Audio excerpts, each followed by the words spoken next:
Hello friends, welcome to our channel.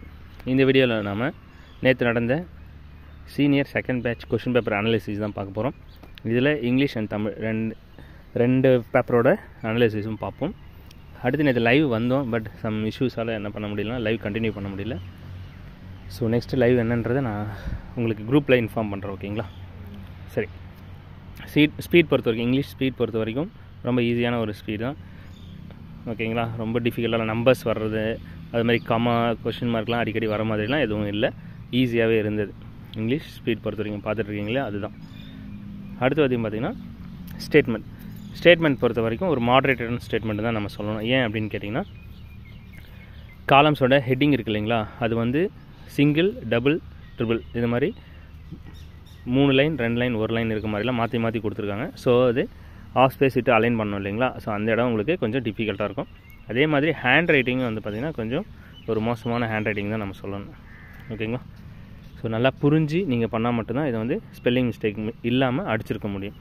Hand writing பொறுத்த வரைக்கும் numbers எல்லாமே உங்களுக்கு ஈஸியாக தான் கொடுத்துருந்தாங்க. அதே மாதிரி மார்ஜினல் இன்ஸ்ட்ரக்ஷன்ஸும் அதிகமாகலாம் இல்லை உங்களுக்கு, ஓகே, மாடரேட்டாக இருந்தது. பட் ஹேண்ட் ரைட்டிங் மட்டும் கொஞ்சம் புரிஞ்சு டைப் பண்ணுற மாதிரி இருந்தது. Senior second batch second paper, ஓகேங்களா? அடுத்து பார்த்திங்கன்னா லெட்டர் பொறுத்த வரைக்கும் உங்களுக்கு லீகல் ப்ரொசீடிங்ஸ் தான் தந்திருந்தாங்க. சேம் ஹேண்ட் ரைட்டிங் தான், பட் உள்ளே நிறைய சேஞ்சஸ் பண்ணுற மாதிரிலாம் எதுவும் நமக்கு தரல, ஓகேங்களா? ஹேண்ட் ரைட்டிங் மட்டும் புரிஞ்சுது அப்படின்னா நீங்கள் ஈஸியாகவே அடிக்க முடியும், அந்த மாதிரி தான் கொடுத்துருந்தாங்க. ஓகே, ஸோ இங்கிலீஷ் பொறுத்த வரைக்கும் ஸ்டேட்மெண்ட் மட்டும் கொஞ்சம் டிஃபிகல்ட். லெட்டர் ஈஸியான லெட்டர், பட் ஹேண்ட் ரைட்டிங் புரிஞ்சு நீங்கள் டைப் பண்ணியிருக்கணும். அடுத்து தமிழ் பொறுத்த வரைக்கும் ஸ்பீடு ஓகே தான், ஸ்பீடு ஈஸியான ஒரு ஸ்பீடாக தான் இருந்தது, ஓகேங்களா? அடுத்து ஸ்டேட்மெண்ட் பொறுத்த வரைக்கும் சேம், நமக்கு இங்கிலீஷ் ஸ்டேட்மெண்ட் எப்படி இருந்ததோ அதே மாதிரி தான். பட் இங்கே ஹேண்ட் ரைட்டிங் பிரச்சனை கிடையாது, ஏன்னா தமிழ்ன்றதால நீங்கள் ஈஸியாகவே புரிஞ்சு பண்ண முடியும்.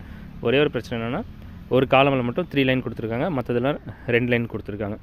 இது மட்டும் தான் நீங்கள் பார்க்கணும். அடுத்து அந்த கமா ஃபுல் ஸ்டாப் கரெக்டாக பார்த்து வச்சுருக்கணும். அந்த 3rd காலமில் பார்த்தாலே உங்களுக்கு தெரியும், ஓகேங்களா? ஸ்டார்டிங்கில் 3 கமா கொடுத்துருப்பாங்க, அதுக்கப்புறம் டாட் வச்சு 25 கொடுத்துருப்பாங்க.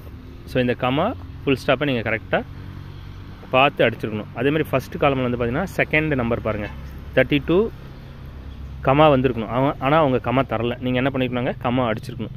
ஸோ இந்த கமா ஃபுல் ஸ்டாப் மட்டும் நீங்கள் கரெக்டாக பார்த்து அடிக்கிற மாதிரி இருந்திருக்கும், ஓகேங்களா? ஸோ இது மட்டும் பாருங்கள். அங்கே மைனஸாக தெரியுது இல்லைங்களா, அது பார்த்திங்கன்னா பென்சிலில் பசங்க மார்க் பண்ணது, அதை எதுவும் நீங்கள் கன்சிடர் பண்ணாதீங்க. கொஷின் பேப்பரில் அந்த மாதிரிலாம் எதுவும் இல்லை, ஓகே. அடுத்து லெட்டர் பொறுத்த வரைக்கும் உங்களுக்கு அலுவல் முறை கடிதம், அதாவது செயின் மாடல் சொல்லுவோம் இல்லைங்களா, அதுதான் கொடுத்துருந்தாங்க.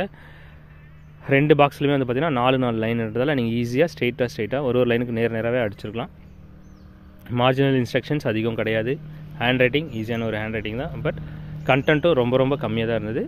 இதை பொறுத்த வரைக்கும் ரொம்ப ஈஸி தான். ஸோ தமிழ் பொறுத்த வரைக்கும் ஸ்டேட்மெண்ட் மட்டும் கொஞ்சம் மாடரேட்டாக இருந்தது, மற்றது எல்லாமே உங்களுக்கு ஈஸியாக தான் இருந்தது, ஓகேங்களா? ஸோ இதுதான் செகண்ட் பேட்ச் சீனியருக்கான கொஸ்டின் பேப்பர் அனாலிசிஸ். வீடியோ பிடிச்சிருக்குன்னு பிடிச்சிருந்தா லைக் பண்ணுங்கள். இந்த கொஸ்டின் பேப்பர் நம்ம டெலகிராம் குரூப்பில் இருக்குது, வேணுன்றவங்க டவுன்லோட் பண்ணிக்கோங்க. Thank you so much.